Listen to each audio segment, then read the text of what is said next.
여러분 안녕히 주무셨습니까? 참 좋은 아침입니다. 오늘 6월 18일 화요일 말씀으로 드리는 오늘의 번제 함께 합니다. 호세아서 8장 말씀입니다. 14절까지 중에서 우리는 1절부터 4절까지만 같이 읽습니다. 시작. 나팔을 네 입에 댈지어다. 원수가 독수리처럼 여호와의 집에 덮치리니 이는 그들이 내 언약을 어기며 내 율법을 범함이로다. 그들이 장차 내게 부르짖기를 나의 하나님이여 우리 이스라엘이 주를 아나이다 하리라. 이스라엘이 이미 선을 버렸으니 원수가 그를 따를 것이라. 그들이 왕들을 세웠으나 내게서 난 것이 아니며 그들이 지도자들을 세웠으나 내가 모르는 바이며 그들이 또 그 금으로 자기를 위하여 우상을 만들었나니 결국은 파괴되고 말리라. 오늘 함께 읽은 말씀 중심으로 내가 짠 판 위엔 신이 없다 라는 제목의 하나님 말씀 증거합니다. 내가 짠 판 위엔 신이 없다.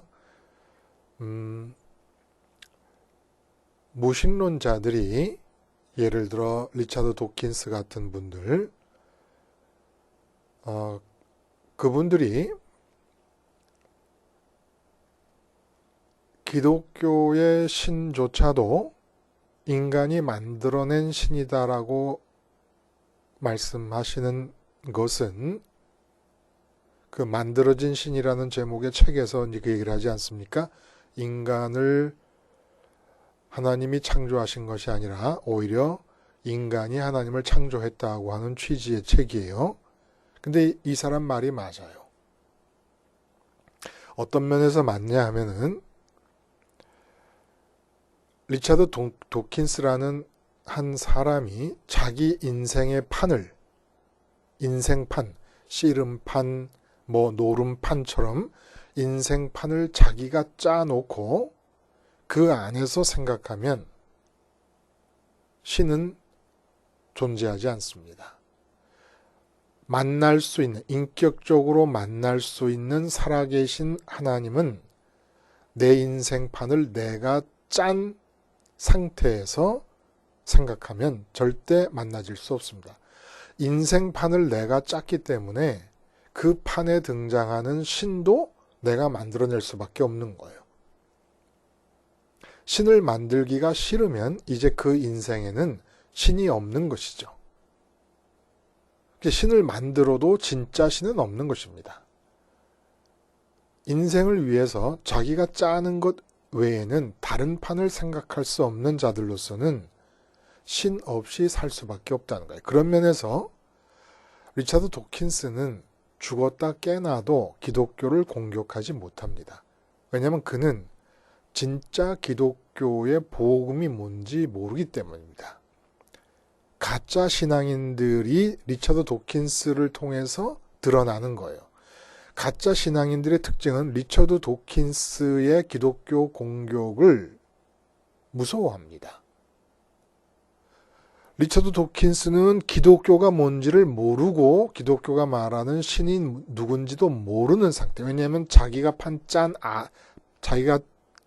판 안에서 생각하고 있기 때문에. 근데 자기가 짠 판 안에 갇혀 있는 사람이 기독교를 전혀 알 수 없는 상태에서 기독교를 공격하고 기독교의 신을 공격하는데 그걸 무서워한다는 것은 기독교인들 중에서 리차드 도킨스의 공격을 무서워한다는 것은 그 사람이 기독교를 모르고 있기 때문이라는 겁니다. 기독교인이라는 것은 허울뿐이라는 거예요. 한 블로그에 올라온 글을 제가 읽으면서 굉장히 재미있다라는 느낌을 갖게 됐어요. 제목은 판을 바꾸자라는 겁니다. 판을 바꾸자. 이분이 쓴 글의 이야기를 제가 해보는 겁니다. 토끼와 거북이, 느린 거북이와 빠른 토끼가 달기 경주를 합니다. 당연히 누가 봐도 토끼가 우세하지요. 그러나 방심한 토끼가 잠든 사이에 끝까지 포기하지 않았던 거북이가 승리를 거두게 됩니다. 다 아는 이야기예요. 하지만 세상이 많이 달라졌다는 겁니다. 개미와 배짱이 관계에도 변화가 생겼다는 거예요. 일만 하던 개미는 허리 디스크가 터져서 죽고 노래만 하던 배짱이는 가수로 성공해서 멋지게 살았다. 뭐 이런 얘기가 될 정도로 세상이 달라졌다는 거예요. 그래서 근면과 성실함이 그에 상응하는 대가로 돌아오던 이전의 산업사회에서는 거북이나 개미가 보여주는 꾸준함과 근면과 성실이 제일이었지만 이제는 창의성과 특별한 분야에 대한 탁월한 재능이 더 중요하게 여겨지고 우선적으로 요구되는 시대가 됐다는 겁니다. 근데 상황이 이렇게 되다 보니까 능력 있는 토끼들끼리 간의 경쟁 때문에라도 토끼가 여간에서는 방심하지 않는다는 것이에요. 그래서 이제 토끼의 방심과 낮잠이라는 요행수를 기대하는 거북이들에게는 경쟁에서의 승리는 매우 요원한 상태가 되어버렸고 거북이로서는 우울한 삶을 살지 않을 수 없게 됐다는 겁니다. 그러면서 이분이 이제 질문을 하는 거예요. 그렇다면 거북이는 영영 토끼를 이길 수 없는 것일까? 그래서 몇몇 지인들에게 이제 물어본 모양이에요. 거북이 입장이 되어서 답을 좀 해달라고 요구를 한 것 같아요. 그러니까 그 지인들의 대답이 여러 가지로 나왔습니다. 토끼의 아침밥에 경쟁하는 날 그 토끼의 아침밥에 수면제를 넣겠다. 거북이로서 달리기를 위하여 더 가열차게 훈련을 하며 준비하겠다. 그 다음에 어떤 분은 각각의 능력을 고려해서 출발선을 적정선에서 다르게 조정하도록 요구하겠다. 마지막으로 이러면 안 된다는 것을 알지만 토끼 암살을 고려하겠다. 등등 대답들이 주어졌다는 거예요. 재밌어요. 그렇죠? 근데 이제 이분의 얘기가 뭐냐면 대답은 다양했지만 공통점이 있더라는 겁니다. 바로 토끼의 세상에서 벗어나지 못하고 있다라는 점이 공통점이라는 거예요. 쉽게 말하면 토끼 컴플렉스를 벗어나지 못하고 있다라는 겁니다.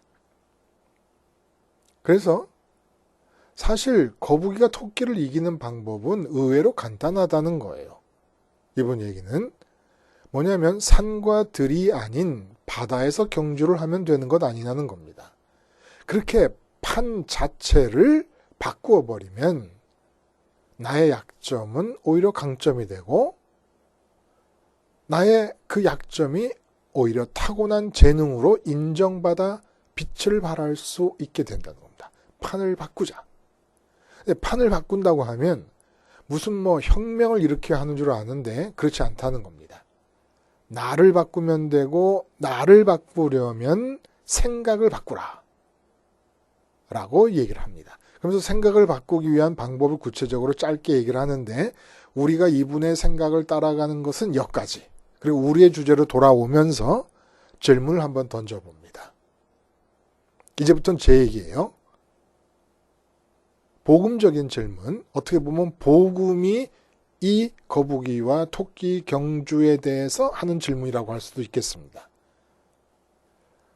대체 왜 사람들은 바다에 잘 살고 있던 거북이를 끌어내어서 무태다 옮겨놓고는 토끼와 경주를 시키는 것일까요? 그리고 거꾸로 토끼는 무슨 잘못을 했다고 단순히 판을 바꾼다는 명분 아래 마음껏 뛰어놀던 산과 들에서 붙잡혀서 바다로 끌려와서는 거북이와 경주를 해야 되는 것일까요? 복음적으로 보자면 상황은 이렇습니다. 하나님으로부터 생각을 출발하는 겁니다. 하나님은 토끼에겐 산과 들을 그 삶을 행복하게 살기 위한 판으로 허락하셨고 거북이에겐 거북이 나름대로 행복하게 살 수 있도록 바다를 삶의 판으로 허락하신 것입니다. 개미에게 허락한 삶의 판에서 개미는 기쁨과 즐거움 없이 그저 근면하게 일만 한 것도 아니고 하나님이 허락하신 배짱이의 삶의 판에서 배짱이는 아무 일도 안 하고 놀기만 한 것이 아닙니다. 그 노래를 부르는 것이 그의 일이었어요. 본래부터 하나님이 허락하신 자기 자신만의 인생의 판에서 살지 못하고 이상하게 인류는 모두가 다 씨름판 안으로 끌려 들어와서는 하여간 붙잡히는 대로 마주보는 대로 경쟁에 이기기 위해서 자기에게 유리한 판을 차지하느라고 평생을 찾아 헤매고 이 씨름판에서 싸우느라고 평생을 다 소비합니다. 본래 인생은 누군가를 이겨야 하는 경쟁판이 아니었다는 것, 씨름판이 아니었다는 겁니다. 세상에 태어난 모든 존재는 각자 자기에게만 맞는 최적의 인생판을 제공받아서 살면 되는 것이었다는 거예요. 나의 인생판에 관하여 성경이 말씀하신 진리는 뭡니까? 오늘 본문이 지금 이 잘못된 상황을 지적해주고 있다는 거예요. 그러니까 이스라엘 백성들이 토끼에게 산과 들을 삶의 판으로 허락하셨던 것처럼, 거북이에게는 바다를 삶의 판으로 허락하셨던 것처럼, 그렇게 본래 선민 나 한 사람을 위해 하나님이 준비하시고 허락하신 삶의 판을 살지 못하고 모두가 다 하나의 씨름판 안으로 끌려 들어와서 자기에게 유리한 판을 위해서 자기가 판을 짜면서 사느라고 기쁨이 사라지고 행복이 사라진 삶을, 기쁨과 행복만 손해보는 것이 아니라 하나님에 대해서 엄청난 범죄를 저지르고 있는 선민의 삶에 대한 하나님의 진노를 표현하고 있는 게 본문의 글이라는 겁니다. 그래서 성경대로 말씀을 하자면 이런 거예요. 타락 전과 타락 후의 차이를 살펴보면 타락 전의 상태를 여러분 염두에 둬봐요. 하나님이 아담을 지으셨습니다. 그리고 이제 코에 생기를 넣고 아담의 의식이 깨어나게 됩니다. 그럼 아담의 의식이 깨어났을 때 그 의식의 주머니 안에는 아무것도 들어있지 않은 상태에서 하나님을 제일 먼저 만나게 됩니다. 아담은 지금 상태가 하나님만을 대상으로 의식하고 있는 상태예요. 하나님 말고는 아무런 대상이 마음속에 있지 않는 상태입니다. 이런 상태에서 하나님이 아담을 끌고 가서 미리 준비해 놓으신 에덴 동산이라는 아담의 인생의 판이 될 장소를 제공해 주시고 허락해 주시고 이끌어 들이십니다. 하나님만을 의식하고 있는 상태의 아담에게 하나님이 에덴 동산, 기쁨의 동산을 제공하셨습니다. 타락 후에는 어떻게 됩니까? 상황이 뒤바뀌어 버려요. 아담의 후손들인 타락한 사람들은 모두가 태어나면서 자라는 과정을 통해서 자기 인생판을 먼저 짜고 버려놓습니다. 주어진 모든 관계의 그물망이 내 의식 안에 형성되어 있어요. 그리고 이렇게 그물망처럼 형성된 관계의 의식의 그물망 안에는 하나님만 제외되어 있습니다. 하나님만 없지 다 있어요. 그러니까 아담과 완전히 거꾸로죠. 아담에게는 하나님만 있을 때 하나님이 에덴 동산이라는 인생의 판을 제공해 주셨는데 타락한 이후에는 하나님만 빼놓고 내 인생을 내가 살아야 되겠다라고 하는 철들 나이가 되게 되면 모든 관계의 그물망이 의식 안에 펼쳐져 있는데 하나님만 제외되어 있습니다. 그러니까 판을 내가 짠다고 하는 게 무슨 의미예요? 아버지와 엄마의 관계, 형제들에 대한 관계, 심지어는 거울을 보면서 내 몸에 대한 관계, 이 모든 관계에 대해서 내가 생각하기 시작하고 판단하기 시작하고 느낌을 갖기 시작하고 바람을 갖기 시작합니다. 소원을 갖기 시작합니다. 이게 내가 내 인생 판을 짜는 거예요. 그렇게 짜다가 다 판을 짜놓은 다음에 사람들은 그 다음에 종교를 찾고 종교의 신을 찾습니다. 근데 이렇게 내가 인생의 판을 짠 뒤에 신을 찾을 때는 리처드 도킨스의 말대로 이제 인간들이 만들어낸 신을 찾게 됩니다. 심지어는 이렇게 내가 내 인생의 판을 미리 짜놓은 상태에서 아담과는 다르게 내 의식 안에 관계의 그물망이 들어있고 그 관계마다에 대해서 내가 바라는 바가 있고 생각하는 바가 있고 느끼는 바가 있는 이런 상태에서 선민들이 여호와 하나님의 이름을 부르거나 예수님의 아버지 되신 하나님의 이름을 부를 때 그 이름에 해당되는 진짜 하나님이 절대로 만나지실 수 없다는 얘기를 본문이 해주고 있다는 겁니다. 이렇게 끝까지 내 인생의 판을 내가 짜놓고 하나님을 찾거나 아니면 뭐 다른 우상을 찾을 경우에 하나님이 이렇게 내가 짜놓은 인생의 판에 개입하실 수 있는 단 한 가지 방법은 그 내가 짠 인생의 판을 뒤집어 엎어버리시는 수밖에 없다는 얘기예요. 그게 오늘 본문의 얘기입니다.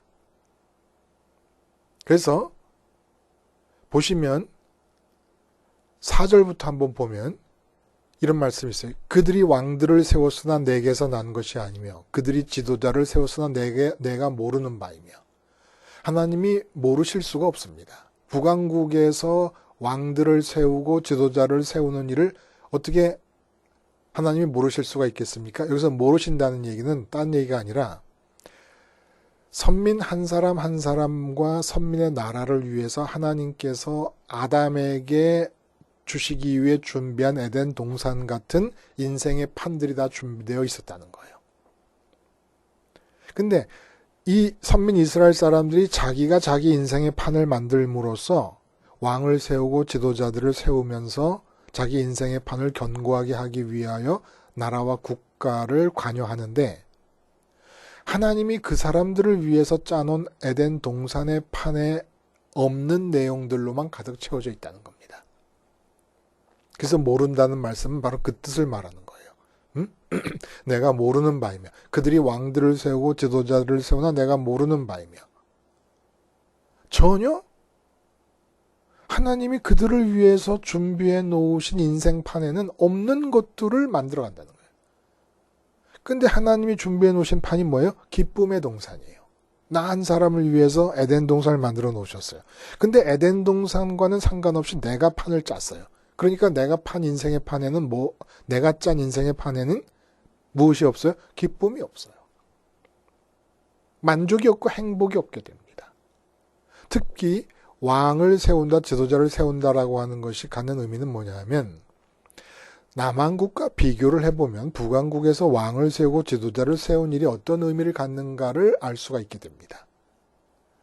남한국은 싫든 좋든 하나님이 다윗 가문을 왕가로 지정해 놓으셨습니다. 근데 못된 왕들도 너무 많았지만 하여간 다윗부터 시작해서 솔로몬에 이르면서 두 왕국으로 분열하는데 분열한 뒤로부터도 340년 정도가 지나가는 동안에 20명의 왕이 바뀌거든요. 근데 그 20명의 왕 모두가 다 다윗의 후손, 한 왕조로 이어져 내려갔습니다. 근데 북왕국은 남북 왕국 분열 이후 불과 210년, 유다가 340년인 거에 비하면 굉장히 짧죠. 210년의 역사 속에서 19명의 왕이 바뀌게 되는데 이 19명의 왕이 몇 개의 왕조에 속한 자들인 줄 아십니까? 무려 9개의 왕조에 속했어요. 그러니까 거의 왕이 한 왕조당 2명씩 배출하면서 왕조가 바뀌었는데 이 9개의 왕조가 바뀔 때마다 평화스럽게 왕권이 이양된 적이 없습니다. 전부 반란과 숙청을 통해서 피비린내 나는 싸움과 경쟁을 통하여 바뀌었다는 겁니다. 그래서 19명의 왕들이 9왕조에 속했다는 것은 왕들과 왕족 그리고 고위 관리 그리고 백성들 모두가 자기 인생판을 스스로 짜기에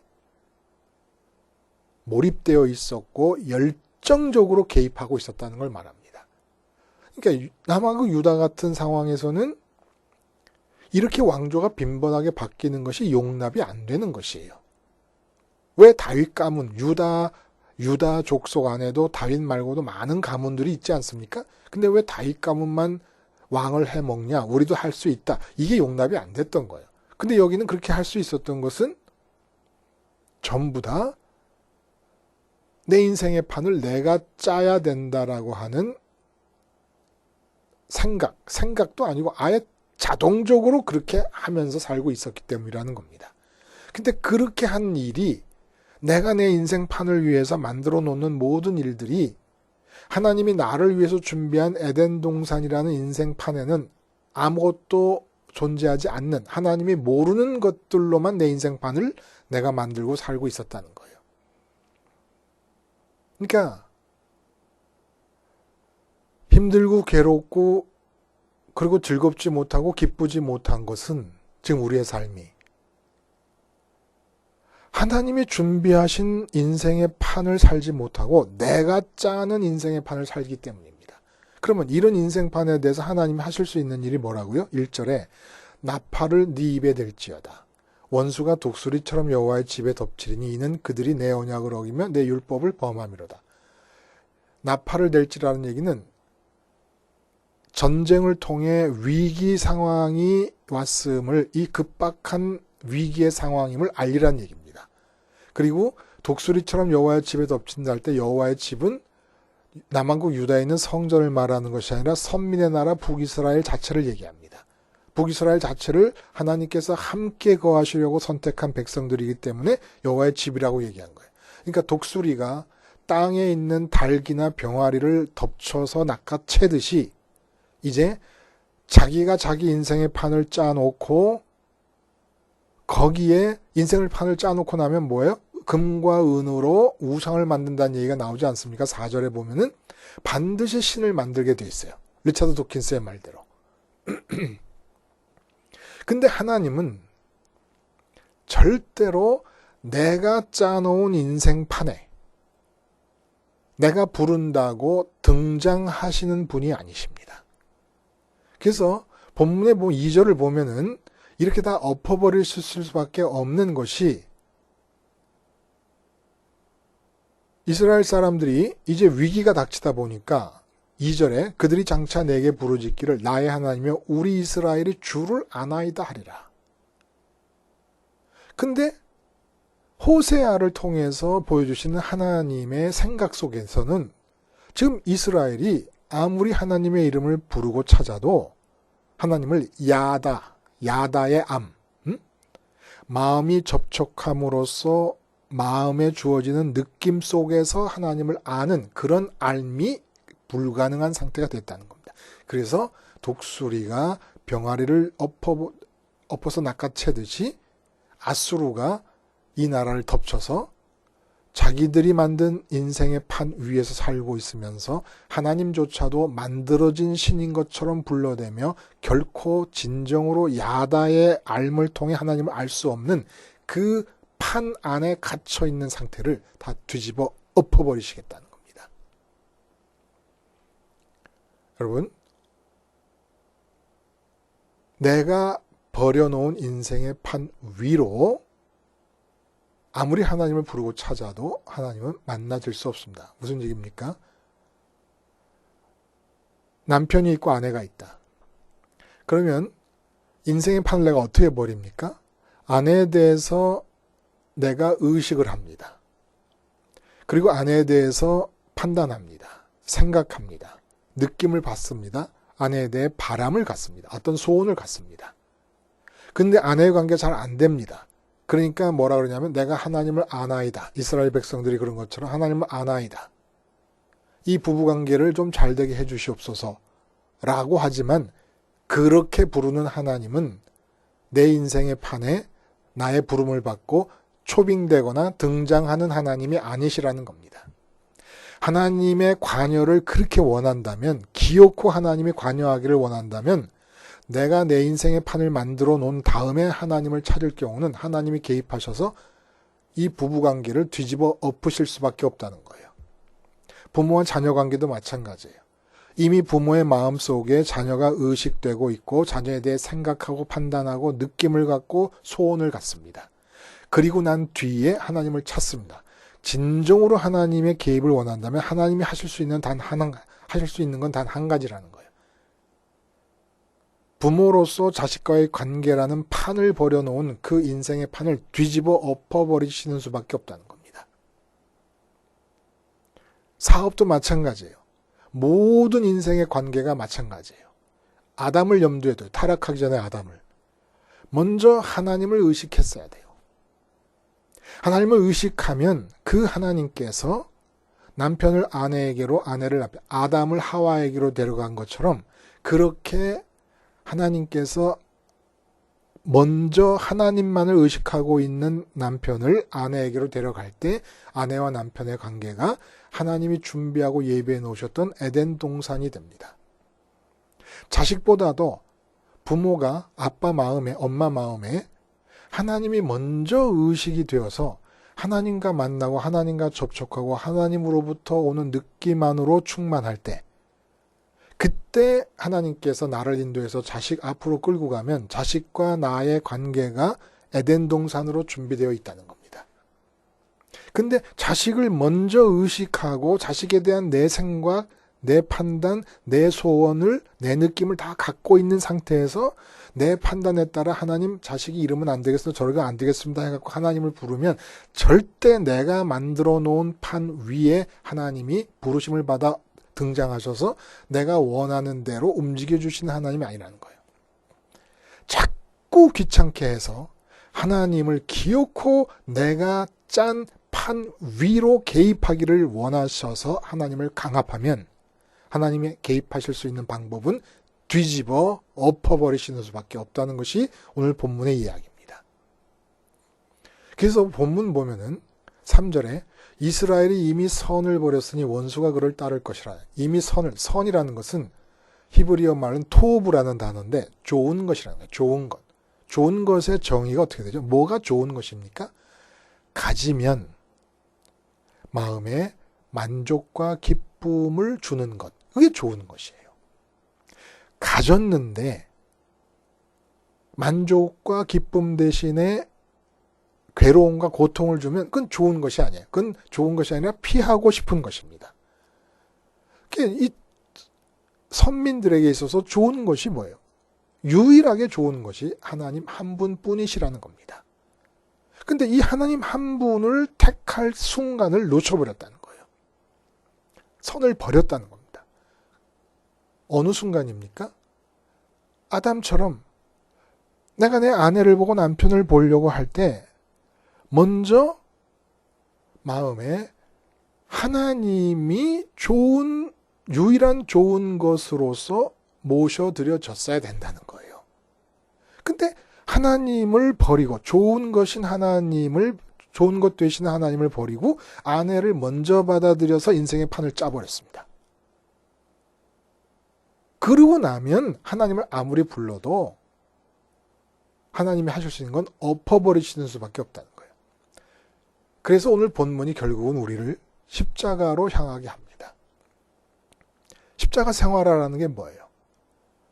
태어나서 자꾸 우리는 본능적으로 자동적으로 인생의 판을 내가 짜려고 합니다.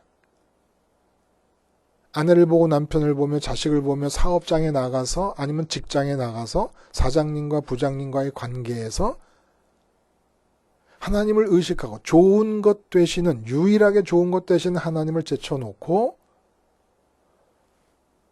주어져 있는 관계들에 대해서 의식하고 하나님보다 먼저 의식하고 거기에 대해 의식하는 것에 대해서 느낌을 갖고 판단을 갖고 바람을 갖습니다. 그리고 나서 정 안 되고 힘들면 하나님을 찾습니다.